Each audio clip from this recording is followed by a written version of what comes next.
कथेचं नाव आहे लग्नाची पहिली रात्र. 2 दिवसाचे लग्न व तिसरा दिवस प्रवासाचा. सर्व दमले होते.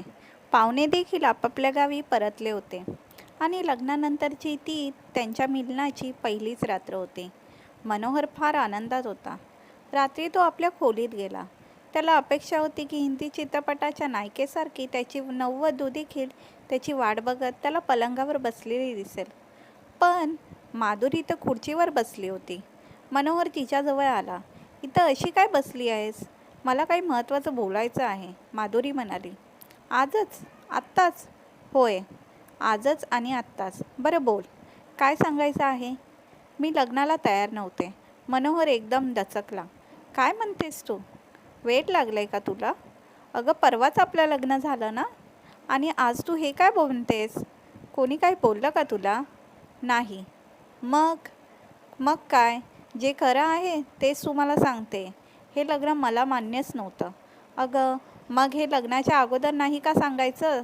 इतक्या पुढे आल्यावर आता मागे फिरणे माझा नाईलाज होता. म्हणजे तुम्हाला हे ठाऊकच आहे ना की माझे आईवडील माझ्या लहानपणीच अपघातात वारले.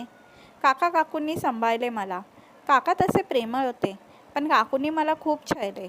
स्वतःच्या मुलांबरोबर चांगली वागायची, पण माझ्याशी मात्र सावत्रपणाने वागायची. घरातील प्रत्येक कामं, गरजांसाठी, आवडीनिवडीसाठी मला नेहमीच मन मारून राहावे लागायचं. माझ्यामुळे काका काकूंमध्ये सारखे वाद व्हायचे. काका काकूची आर्थिक परिस्थिती फारशी चांगली नव्हती. मग माझ्याही उत्पन्नाची काहीची सोय होत नव्हती. शेवटी काका काकूंनी जमेल तसे माझे लग्न उरकून स्वतःची मोकळी करून घेतली. मलाही नाही म्हणायची सोय नव्हती, म्हणून मीही कंटाळून लग्नाला तयार झाले. शेवटी माझ्याजवळ काही पर्यायच नव्हता, माधुरी सांगत होती. हालचं सोसायचं असतील तर कुठेही असो, काका काकूंकडेच कशाला? एकदाची त्या नरकातून सुटका होईल या विचाराने मी लग्नाला विरोध केला नाही. पण आता तर लग्न झालं ना? मनोहरला काही उलगडा होत नव्हता. होय, पण मला तुमच्याशी लग्न करायचंच नव्हतं, माधुरी म्हणाली. मग कोणाशी लग्न करायचं होतं? मनोहर आता वैतागला. त्याचा आवाज थोडा वाढला होता. जोराने बोलून तुम्ही मला बोलण्यापासून थांबवू शकत नाही. शिवाय शेजारच्या खोलीत सर्वांच्या कानावर सर्व गोष्टी जातील, माधुरी शांतपणे म्हणाली. मनोहरला माधुरीच्या व्यवहाराचे फार आश्चर्य वाटत होते. अगं, पण मी माझ्या आईवडिलांचा एकुलता एक मुलगा. माझ्याबरोबर त्यांची सून म्हणजे तूही आता त्यांच्या जगण्याची आशा आहेस. शिवाय नातेवाईक व इतर सर्वांना कळलं तर ते सर्व काय म्हणतील? शांतपणे तो म्हणाला. तो तुमचा प्रॉब्लेम आहे, तितक्या शांतपणे माधुरी म्हणाली. मनोहरचा पारा परत एकदा चढला, पण त्याने स्वतःला आवरले. पहिल्याच रात्री तमाशा नको. पण माधुरीच्या या असल्या वागण्याने तो दुखावला. काय करावे हेच त्याला समजेना, काय बोलावे हे देखील कळेना. 3 दिवसापूर्वीच उत्साहाने लग्न झाले आणि आज त्याची बायको त्याला म्हणते की लग्न मुळात तिला मान्यच नाही आणि या आईपेक्षा तिची आवडही नाही. हा अपमानाचा घोट घेत तो पलंगावर बसला. हे बघ, आता माझे प्रॉब्लेम आणि तुझे प्रॉब्लेम काही वेगवेगळे नाही. बरं मला सांग, मी तुझी आवड नाही याचा अर्थ काय घ्यावा? मनोहरने तिला समजवण्याचा प्रयत्न केला. याचा एकच अर्थ, माझी आवड तुम्ही नाहीत, माधुरी शांतपणे म्हणाली. पण माझ्यात काय दोष आहे? तुमच्या गुणदोषांची विवेचना करण्यात मला रस नाही, माधुरी हळूच म्हणाली. खरंच काय ते सांग. प्रस्तावना बरीच झाली. मनोहरला आता सहन होत नव्हते. सांगते, ऐका, माधुरी बोलू लागली. माझं एका मुलावर अतोनात प्रेम आहे. माझ्यासाठी तो ईश्वरच आहे, माझा देव आहे. हवं तर दैवच समजा. मी त्याला कधीही विसरू शकत नाही. मी त्याच्या प्रेमात गुंतले आहे. दिवसरात्र त्याचाच विचार करते. माझं प्रेम अगदी पवित्र आहे, जसं राधेचं प्रेम, जसं मीरेचं प्रेम. पण प्रेम झालं असलं तरी आम्ही दोघं लग्न करू शकत नाही. काका काकू माझ्या लग्नाची घाई करत होते, म्हणून मी ठरवलं की आमचं प्रेम जगात अमर करायचं. नावापुरता आपापला संसार रेटावा लागला तरी एक दुसऱ्याच्या प्रेमात पूर्णपणे बुडून जायचं. संसाराच्या वेगवेगळ्या बंधनात असलो तरी एक दुसऱ्याच प्रेमाचा कमतरता पडू द्यायची नाही. पण ही तर फसवणूक झाली ना? कोणाची?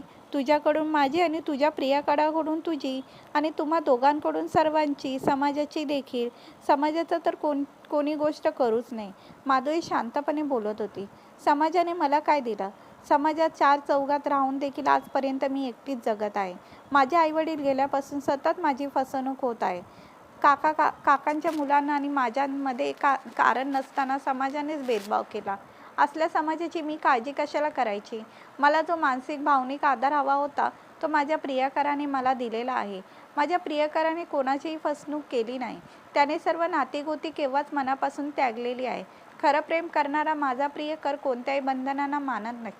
उरला प्रश्न तुमचा, तर माझं स्वतःच लग्न तुमच्याशी एका दडपणाखाली झाल्याने, माझ्याबरोबर सर्वात मोठी फसवणूक झालेली असल्याने तुमच्या फसवणूक करण्याच्या मी परिस्थितीत देखील मनोहर बधीर झाल्यासारखं झालं. एक नववधू पहिल्याच रात्री तिचे संबंध कुणा तिसऱ्याशी असल्याची चक्क कबुली देत होती. नवल म्हणजे यासाठी तिच्या मनात कोणतीही खंत नव्हती. याला स्त्री स्वातंत्र्य म्हणतात काय? काय करावे हे त्याला समजेनासे झाले. आईवडिलांनी त्याच्या लग्नाची किती स्वप्न बघितली होती. लग्न ठरल्यापासून घरात नव्या सुनेची सतत चर्चा होत होती. आईवडील तर नातवंडांच्या स्वप्नात देखील रमले होते.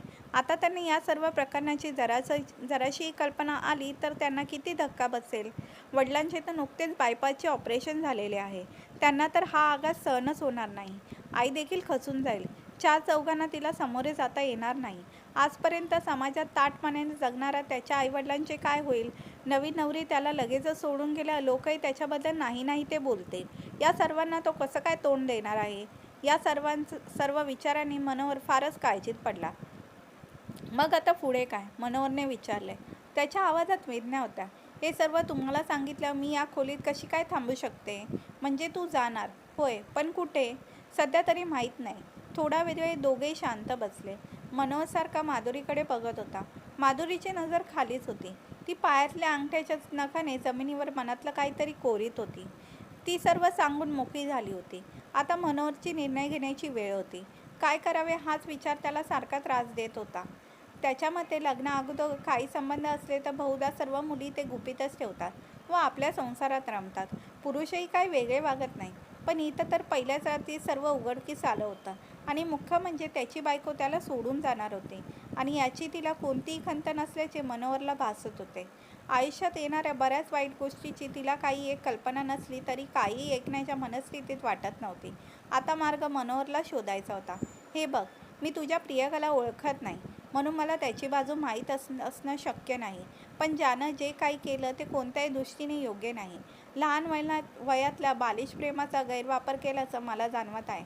तू वेळीच सावध हो. त्याचा नाश सोड, नाहीतर तुझी वाट सर्वात जास्त खडकर असणार आहे. प्रेमाच्या वाटेवर किती संकट सहन करण्याची माझी तयारी आहे. आता मनोहर चिडला. तुला एकटीलाच सहन करावं लागणार आहे? जाऊ दे. जास्त चर्चा करण्यात काय अर्थ?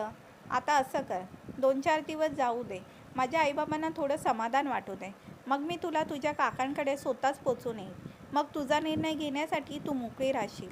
तोपर्यंत कुठेही या बाबतीत वाच्यता करू नको आणि काळजी तर मुळीच करू नको. एक नवरा म्हणून तुझ्या मनाविरुद्ध मी कधीही वागणार नाही. माझं प्रेम 4 दिवसाचं असलं तरी ते प्रलब्ध आहे. त्यात बालिशपणा नाही. तू पलंगावर शांत झोप, मी झोपतो सोफ्यावर. सकाळी मनोहरची झोप उशिराच उघडली. घड्याळात 8 वाजले होते. खोलीत माधुरी नव्हती. त्याला एकदम धस्त झालं. माधुरी कुणालाही न सांगता निघून तर गेली नाही ना? या विचाराने तो अस्वस्थ झाला.